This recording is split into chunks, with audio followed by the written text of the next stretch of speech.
Thank you very much, Ray. I don't think I can compete with that.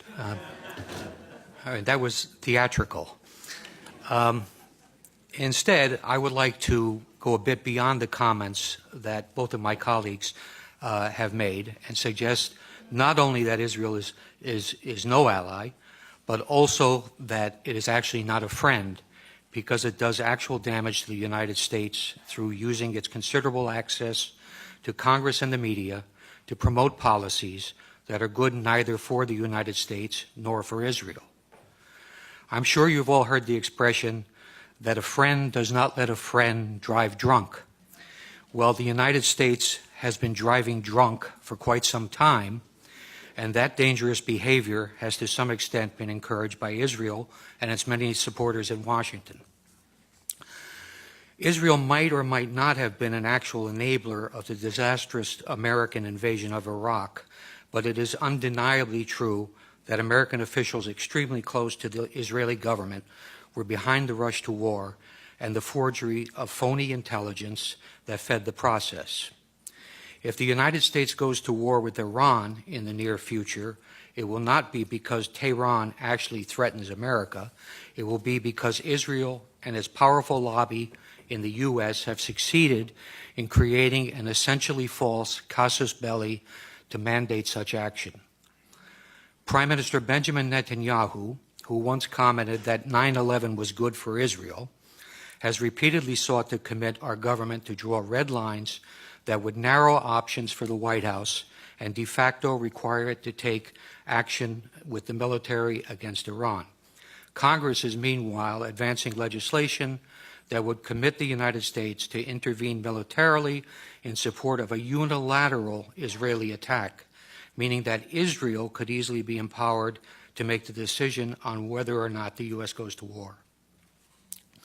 Nothing relating to Israel is quite like the U.S. interaction with other countries.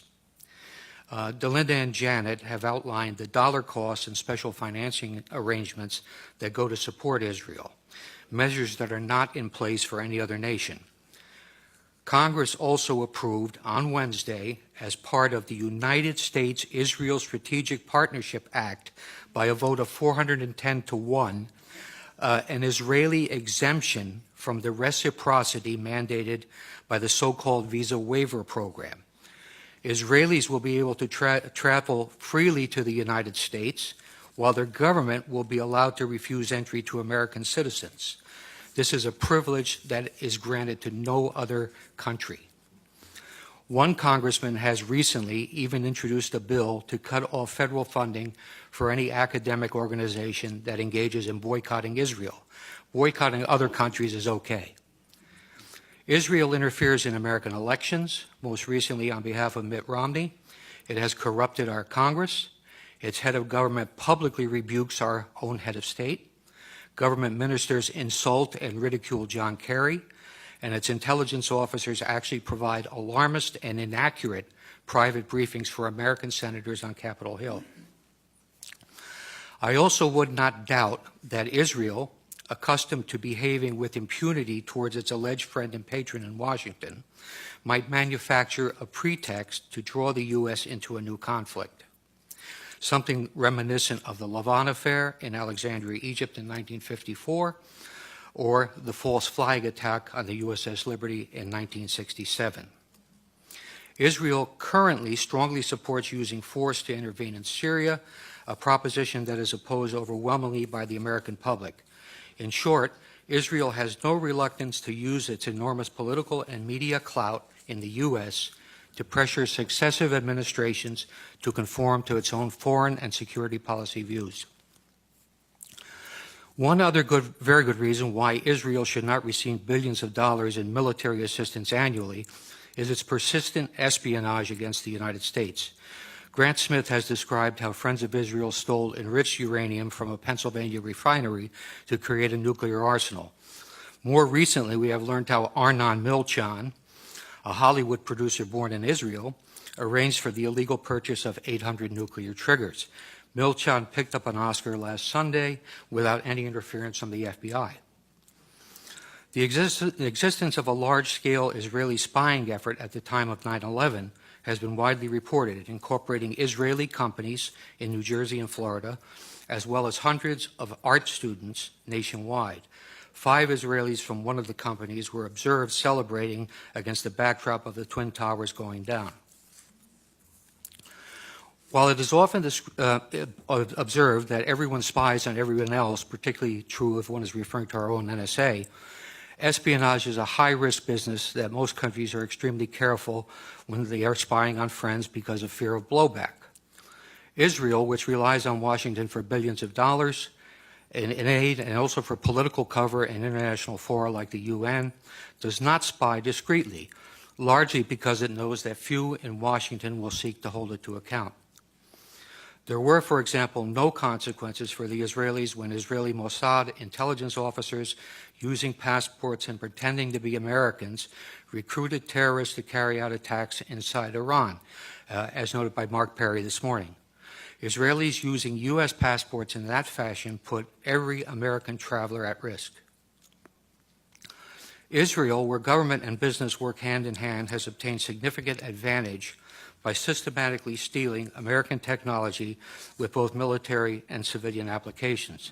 The U.S.-developed technology is then reverse engineered and used by the Israelis to support their own exports. Sometimes when the technology is military in nature and winds up in the hands of an adversary, the consequences can be serious. Israel has sold advanced weapon systems to China that are believed to incorporate technology developed by American companies, including the Python 3 air-to-air missile and the Delilah cruise missile. There is evidence that Israel has also stolen Patriot missile avionics to incorporate into its own Arrow system, and that it used U.S. technology obtained in its Lavi fighter development program, which was funded by U.S. taxpayers, to help the Chinese develop their own J-10.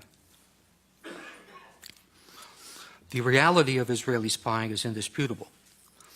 I might cite the names of Jonathan Pollard, Ben Ami Kaddish, Stuart Nozet, and Larry Franklin as spies for Israel have been caught, but they are only the tip of the iceberg. Israel always features prominently in the annual FBI report called Foreign Economic Collection and Economic and Industrial Collection.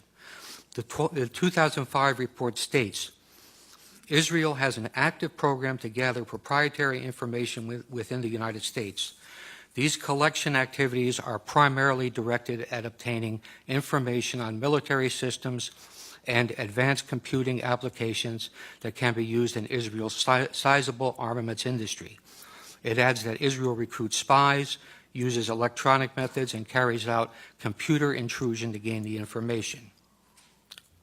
A 1996 Defense Investigative Service report noted that Israel has great success stealing technology by exploiting the numerous co-production projects that it has with the Pentagon. It says, placing Israeli nationals in key industries is a technique utilized with great success. A General Accounting Office examination of espionage directed against American defense and security industries described how Israeli citizens residing in the U.S. had stolen sensitive technology to manufacture artillery gun tubes, obtained classified plans for reconnaissance systems, and passed sensitive aerospace designs to unauthorized users.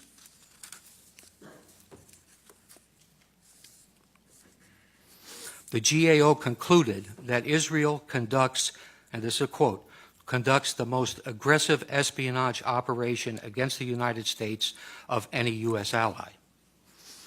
In June 2006, a Pentagon administrative judge overruled an appeal by an Israeli who had been denied a security clearance. If you can imagine that, an Israeli with a security clearance at the Pentagon. But anyway, they overruled him when he appealed it and said the Israeli government is actively engaged in military and industrial espionage in the United States. An Israeli citizen working in the U.S. who has access to proprietary information is likely to be a target of such espionage. More recently, FBI counterintelligence officer John Cole has reported how many cases of Israeli espionage are dropped under orders from the Justice Department.